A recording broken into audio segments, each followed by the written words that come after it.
Time magazine recently released its 100 most influential people of 2025. These are the folks that Time thinks will have the most influence on our world, make the most change this year. Jesus was not on the list, but he should be. Since the resurrection, no one has changed more lives than Jesus Christ. No one. People have had many different reactions to Jesus and his resurrection. Today we're going to look at one account that Russ just read for us from Matthew 28, and we're going to see 4 different reactions folks had to Jesus, and we'll learn from those reactions. Looking at verses 1 and 2. The 4 groups I will mention are the guards, the women who came to the tomb that morning, the chief priests, and then the disciples. Matthew 28, 1 and 2. After the Sabbath, at dawn on the first day of the week, Mary Magdalene and the other Mary went to look at the tomb. There was a violent earthquake, for an angel of the Lord came down from heaven and going to the tomb, rolled back the stone and sat on it. We read in the accounts of the burial of Jesus that Joseph of Arimathea placed Christ in a tomb and then rolled a stone in front of it. But then the religious leaders were fearful that the disciples would come steal his body and say he had come back from the dead. So they asked Pilate for soldiers, and the soldiers went and sealed the tomb and placed guards there to ensure the body was not stolen. An angel comes down, rolls the stone away, and then sits on that stone. Was the angel not sending a message by sitting on the stone, do you think? What did that stone represent? In Mark 16, we're told these women came to the tomb to do the proper burial treatment, and they wondered who would roll back this stone because it was so large. They came expecting Jesus to be dead, and they came not knowing how they would get in the tomb, how to move such a big stone.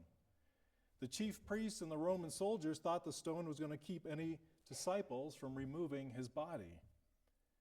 The stone represented the finality of death. Jesus was in the grave, and it was sealed. The stone represented that evil had won. Jesus was killed and his body secured in a tomb. The stone represented man's effort to control the story of the life and death of Jesus. But then God sends down an angel to roll away the stone and let Jesus walk right out. The angel sits on the stone to show who has true dominion over life and death in the story of Jesus. Going on to verses 3 and 4. His appearance was like lightning, and his clothes were as white as snow. This is referring to the angel. The guards were so afraid of him that they shook and became like dead men. The guards recognized the power in front of them. Their reaction was fear. Then verses 5 through 10. The angel said to the women, "Do not be afraid, for I know that you are looking for Jesus, who was crucified. He is not here, he is risen. Just as he said, come and see the place where he lay. Then go quickly and tell his disciples, he is risen from the dead and is going ahead of you into Galilee. There you will see him. Now I have told you." So the women hurried away from the tomb, afraid, yet filled with joy, and they ran to tell his disciples. Suddenly Jesus met them. "Greetings," he said. They came to him, clasped his feet, and worshipped him. Then Jesus said to them, "Do not be afraid. Go and tell my brothers to go to Galilee. There they will see me." The women were afraid, yet they were filled with joy. They meet Jesus and he says, "Drop the afraid piece. Keep the joy." They're afraid because they've just seen an angel. They've seen God's power on display. Yet they also had joy because the empty tomb and were told Jesus was alive. And then they meet Jesus and they worship him. And he says, "Don't be afraid." Now, if one of us counselors were there that day, we'd probably say something to the effect of, fear is normal. It's okay to have fear. Not every day you wake up and see an angel and a person who's supposed to be dead walking around. Take it in. It's okay. It's a lot to kind of come to terms with at one time. Why don't you breathe in through your nose and out through your mouth and count to 10? You'll be fine. Jesus just says, don't be afraid. What was the problem with their fear? Was it an inappropriate response? So Jesus is like, cut that out. What's wrong with you anyway? No, I don't think so. It was a very appropriate response. Was Jesus uncomfortable with their fear for some reason? Do you fear their fear was a problem that was going to throw some plan off? No, I don't think so. So what was Jesus' words, do not be afraid? Well, let's think about for a moment what had just happened to Jesus Christ before this appearance to the women. He had just come back from the dead. Perhaps just moments before this. He walks out of the tomb, and the first people he sees are Mary and the other Mary. We see in John 20 that when Peter and John went into the tomb, they see the head wrapping is set separately from the rest of the linens that Jesus was wearing, and it's folded up, which tells us most likely Jesus came back from the dead, sat in there thinking about what had just happened. And he's folding up his own burial clothes before the stone is rolled away and he walks out. What do you think he was thinking and feeling in those moments? I did it. We did it. Satan is conquered. I fulfilled the Father's will for my life. People no longer have to live in slavery to sin, slavery to the fear of death. People are set free. It is done. It is finished. I am alive. Did you see Rory McIlroy this past week win the Masters when he did that final putt? I didn't watch it. I'd rather watch Bob Ross paint a tree on TV than watch golf on TV. But I did see the last putt and him fall on his knees in relief and joy because he finally won. He'd been trying for decades and he finally won the Masters. Not even a fraction of the relief and joy Jesus must have been feeling and thinking when he awoke in the tomb. And he comes out ready to tell the world is completely different now. Completely different. And he comes out, he meets Mary, and they are afraid and full of joy. Jesus and the Father are kind of the only ones who fully know at this point what had happened. They kind of understand a bit that he's come back from the dead, but they don't even fully know. Jesus was bursting with the good news that there is no more reason to be afraid. Sin is conquered. Death is defeated. Satan has been beat. Shame is healed.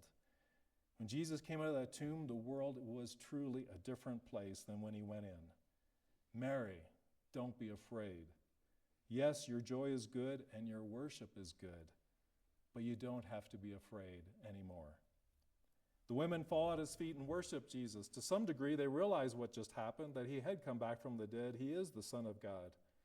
So they have the appropriate response and they fall down and worship him. Then Jesus asks them to go tell the disciples, and they do, and they obey. The soldiers' reaction to the resurrection was fear, but the women's reaction is fear and joy and worship because they knew who Jesus was.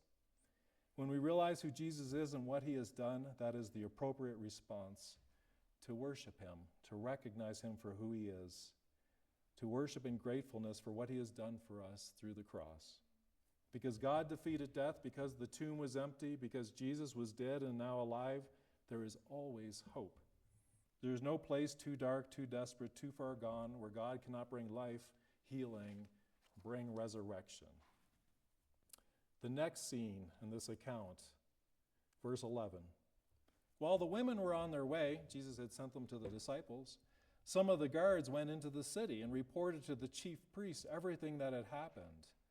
When the chief priests had met with the elders and devised a plan, they gave the soldiers a large sum of money, telling them, "You are to say, his disciples came during the night and stole him away while we were asleep. If this report gets to the governor, we'll satisfy him and keep you out of trouble."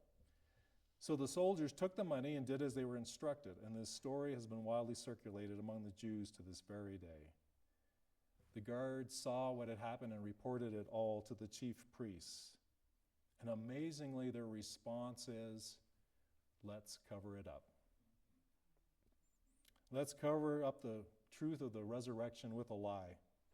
Our seal and soldier idea didn't work, so let's throw some cash at it and lie about it. Why? Strikes me when I've been reading this account this past week, why? They just heard the greatest news ever, and their reaction is, let's cover it up. A couple reasons, I'm guessing. One is pride. They did not want to admit they were wrong. They were sure Jesus was not the Messiah, and they did not want to admit that he was.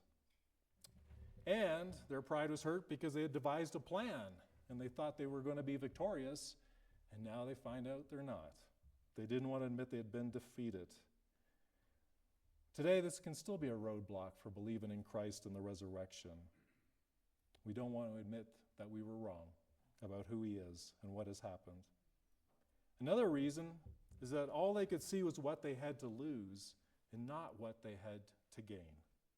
They were religious leaders, and if Jesus had come back from the dead and continued on with his ministry, they thought it could cost them their positions, their prominence, their security, their influence. But if instead of covering it up, if they would have investigated and found it to be true, it would have brought them salvation, life eternal. It would have brought them the kingdom that they could now take to the world. But they were fearful about what they might lose or have to give up. And the same can be true of us today. I would like to follow Jesus, but I don't know what it might cost me. The soldiers, who earlier were in so much fear that they were like dead men, and reported to the priests everything that they had seen, were bought for cash. Instead of being changed by what they witnessed, changing their lives, entering into a possible life of faith, they took the easy way out, money and earthly security that was promised to them. Then in the last act of this chapter, in the last section of this chapter, we see Jesus giving the disciples the Great Commission to go to all nations, to baptize them, teach them, disciple them. And this is what the disciples did. At that moment, some did doubt, but they all went on to preach Christ and Christ crucified to the whole world. Eventually, these men went boldly forward to spread the good news of Jesus. We know from various historical resources, many of them would be killed for their faith in doing this. It is one of the incredible proofs of the resurrection that a small group of unknown men would suddenly become emboldened to spread the word of what had happened on that Sunday morning. That there was a resurrected Christ, a Messiah who died for us. Their faith was so strong that they would even face death instead of renouncing the truth of what happened on the first Easter. Knowing and believing in Jesus and following Jesus changed their lives, and the world was changed through them. This belief in him became the dominant guiding force of their lives. I saw some video clips this week, popped up on Facebook or something. And it was one of those, and I'm a sucker for these, it was one of those ones where people who are colorblind put on those glasses that help them see color. Have you ever seen those? I'm always drawn in because my dad was colorblind and he never got that opportunity. I wish now that he would have. And they're overwhelmed. Some of them even take them off immediately because it's so overwhelming for them to see the world as it truly is, the beauty of it. A lot of them break down in tears. They see things totally differently than they did before. It is also true when we fully realize who Christ is and that the resurrection is true. We see the world differently. We see sin differently, shame differently. We definitely see death differently when we see it through the lens of that first Easter morning when Christ arose from the dead. In this account of the resurrection, we see the soldiers who were struck with fear by seeing God show up that morning, but they quickly let instantaneous gratification and desire for security take away that chance for them at faith.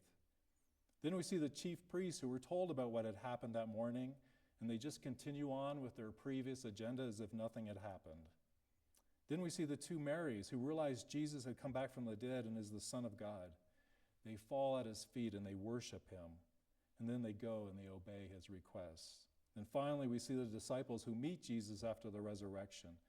They worship him, and then they go and they tell the world about him. Jesus awoke that morning in the tomb and came forth having accomplished the greatest mission ever. He had defeated the curse of sin and death. He had taken the debt of our sin on himself and made the sacrifice in our place. He restored us to a right relationship with God. He had come back from the dead. The resurrection changed everything, and it can change everything about our lives and the life around us. if we can see Jesus for who he is and what he did. The question for all of us today is, what will we do with Jesus and the resurrection? I'm going to ask the choir to come forward to bring us another special. This is the time to sing.